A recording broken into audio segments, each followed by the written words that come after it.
தந்தை,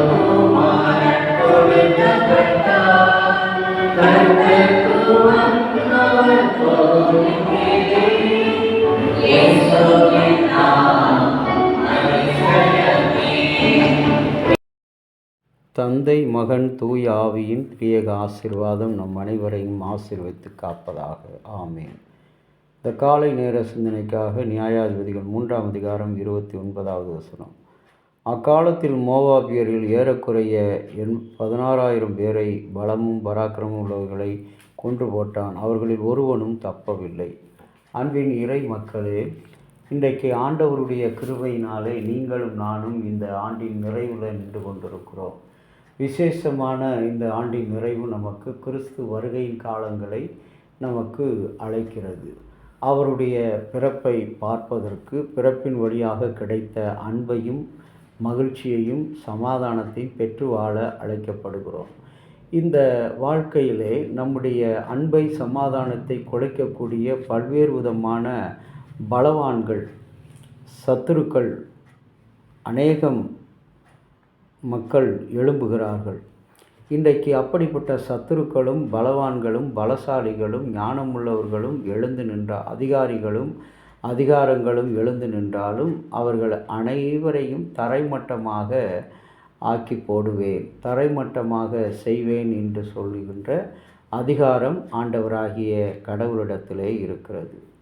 அன்புக்குரிய இறை மக்களே, மனிதர்களில் பேராசையும் கொடூரமான குணமும் அதிகாரத்தின் மீது மோகமும் கொண்ட சிலர் இன்று எப்போதும் இருந்து கொண்டுதான் இருக்கிறார்கள். 1993ஆம் ஆண்டு ஜெர்மனியில் 1933ஆம் ஆண்டு ஜெர்மனியில் ஹிட்லரை தலைவராக கொண்ட பெரும்பான்மையான மக்கள் தேர்ந்தெடுத்தனர். ஏன்? அவர்கள் நோயாளிகள் என்பதால் அல்ல, மனிதனின் மனப்போக்கு தனிப்பட்ட மனநிலையினால் அல்ல, கூட்டமாக செயல்படுகிறதுனால் அல்லவா? இன்றைக்கு நாம் வாழுகின்ற இந்த உலகத்தை பல நிலையிலே நாம் சீரழித்து கொண்டிருக்கிறோம்.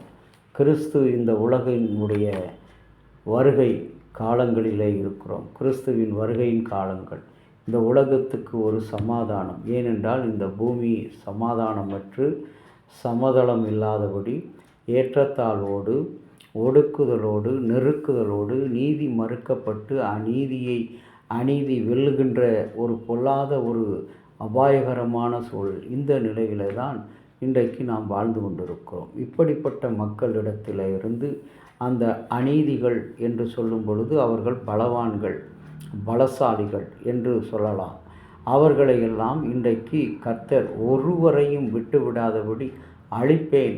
அந்த அநீதிக்காரர்களை, அந்த அநியாயக்காரர்களை, அந்த அதிகார துஷ்பிரயோகம் செய்வர்களை, அதிகாரத்தில் இருந்து கொண்டு ஆளுமையில் இருந்து கொண்டு தன்னுடைய இனத்தை மட்டுமே கண்ணோக்கி பார்க்கின்ற, தன்னுடைய பகுதியை மட்டுமே கண்ணோக்கி பார்க்கின்ற, தன்னுடைய காரியங்களுக்கு மட்டுமே முக்கியத்துவம் கொடுக்கிற அந்த பொல்லாத தலைமைகளை ஆண்டவராகிய கடவுள் ஒன்றும் மீதி இருப்பதில்லை, உயிரோடு இருப்பதில்லை.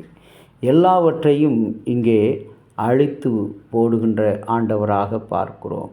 ஆகவே நமக்கு அவ்வப்போது வருகிற அந்த சஞ்சலம், வருத்தம், கவலைகள், பிரச்சனைகள் இவைகளிலே நாம் விழுந்து விடாதபடி எப்பொழுதும் கர்த்தர் நம்மோடு இருக்கிறார், அவர் என்றைக்கோ என்னிலே பிறந்திருக்கிறார் என்ற மகிழ்ச்சியின், நம்பிக்கையின் மகிழ்ச்சியை இன்றைக்கு உடையவராக கடவுளிடத்தில் கொடுப்போம்.